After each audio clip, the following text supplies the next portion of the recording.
works that we currently running. So each of the other teams can go and look at, each week it's done with pictures and report of what they've done for the week. So it's a good way to, show off the new juniors model, or all the way up to the seniors. So. Do you guys actually have presentations as well, or is that just sort of a general resource that anybody can tap into? No, sometimes. We do. Yeah. That's per team, pretty much. So, okay. But every team has a blog, and then depends on the management of that team. Also, at any time you can just go and check out what the other guys are doing and comment on their work. My problem with that blog was people didn't actually go and check it.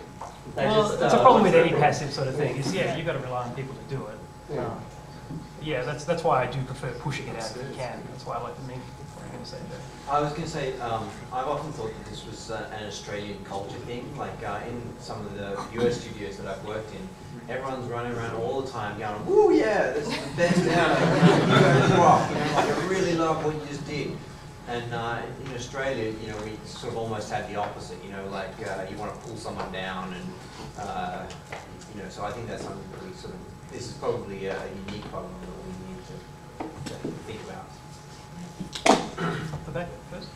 Yeah, I can confirm with that. I found that we've got a studio over in Japan, and that the way you praise someone is very different to the way you do it over here. So if you went into the middle of the studio and said to someone, "Hey, that was a great job," they'd be so embarrassed, or the way you do it is just completely different. So I can confirm that. I've got a great success story with this. Sorry, I was going to go to Tony first, but then I'll come. Second Life, most of their development happens remotely, well a lot of it does, and communication being a key thing. They actually have, love points that they actually contribute to other people to bring stuff that they think is really cool.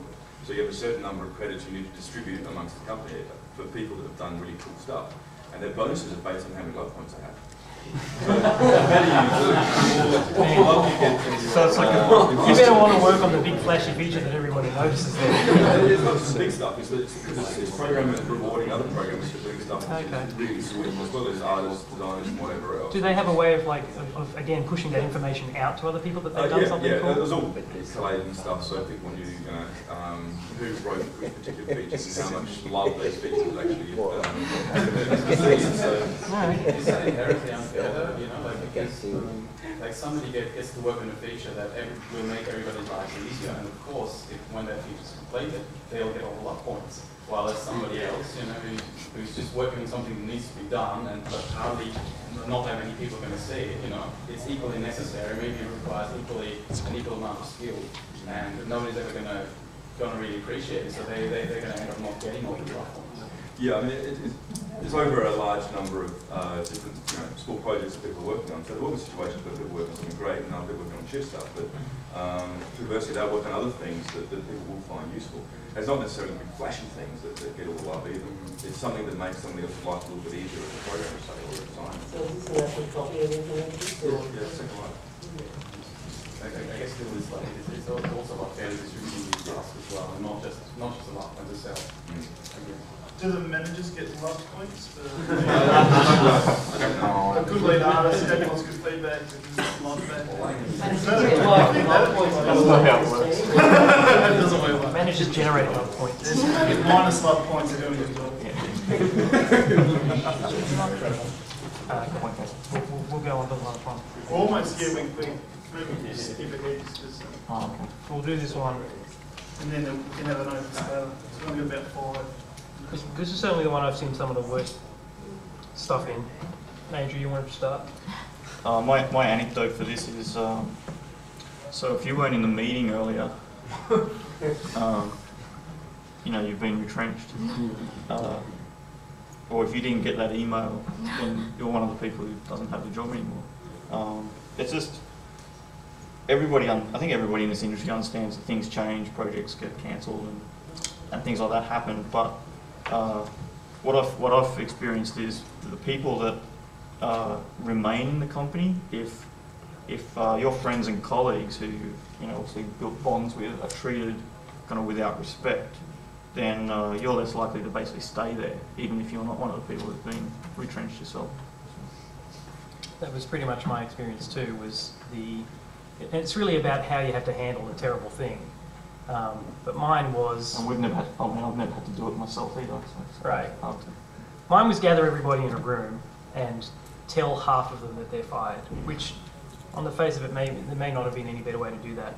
But requiring all of them to then sit around for 45 minutes while you explain to the people who are staying why they get to stay, and forcing the people who've been fired to stand there and listen to it, that was not the best thing to do. It showed a lack of respect, it upset everybody, and it was gut-wrenching for the people who did get to stay. It was actually far worse for them too. I mean, I felt terrible for the people that were going, but ultimately I know that that particular event led in about 4 different very senior people leaving over the next 3 months, centering on that event from just how badly that retrenchment had been handled. So yeah, it has to be done with, it's a delicate thing. I don't know that I've got the 100% best solution for it, but it just has to be done with some respect. Penny? Nothing. I liked your one. Don't abuse retrenchment to get rid of people you just don't like. Come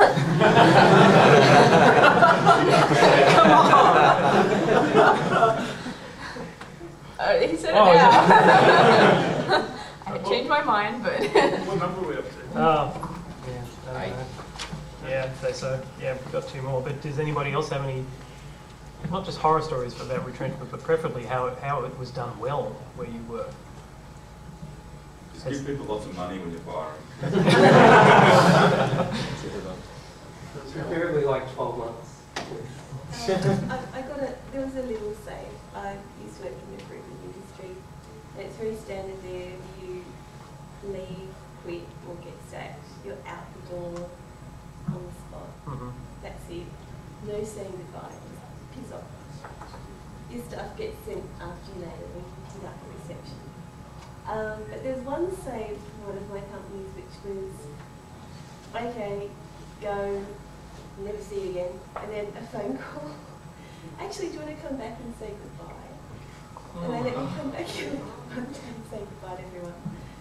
So it was a little bit better than the usual. Well, at least they realised, I presume, that they'd done something.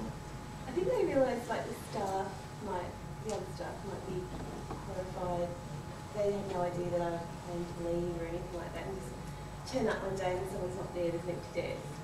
It can have a really bad knock-on effect. Yeah, sure. And I think that's something to point out as well, is that it's, as you were saying, it's the effect that it has on the staff, the colleagues. People have been, up to 10 years sometimes working only 5 metres away, to then see someone just pushed out the door. It can be devastating. Like everyone saw a couple of years ago what happened with GameSpot. How many senior people did they leave? That's not, that's journalism. It's all around the industry. So I think ensuring that you still, if you do have to let people go, ensuring that the people who aren't there understand why, I guess, it is their business. Yep. Also, my current employer, they try and help them get another job, like email around the different studios saying, do you want, need anyone that's especially, we can't have a place for them at the moment because we don't have to work. What can you do for us? Mm-hmm. I think being a small industry, really, if you don't do it, you're burning bridges with those staff. I do understand to keep the company afloat. There are things, some hard decisions have to be made, but down the track, you don't want it to turn into a place you never want to work for those guys again until everyone you work with in the future don't ever work with those. Well, I think it's a significant factor in why people would leave this industry as well. If you get badly burned enough, why would you come back to this? There's a lot of passion here to do what we're doing, but yeah, a bad enough experience is just going to sour you on everything.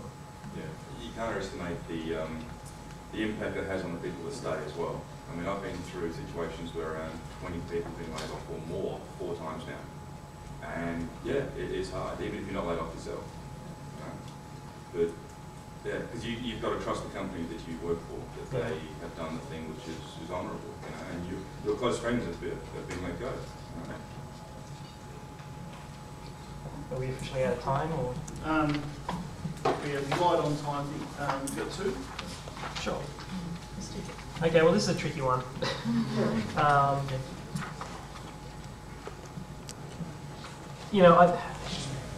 I'm not going to say that you have to pay industry standard. I would like to say that you have to pay industry standard. That's the ideal. I understand when there's startup companies and people are willing to take hits because they want to get something up and going and they consider that an investment. But the appeal of the games industry is very strong.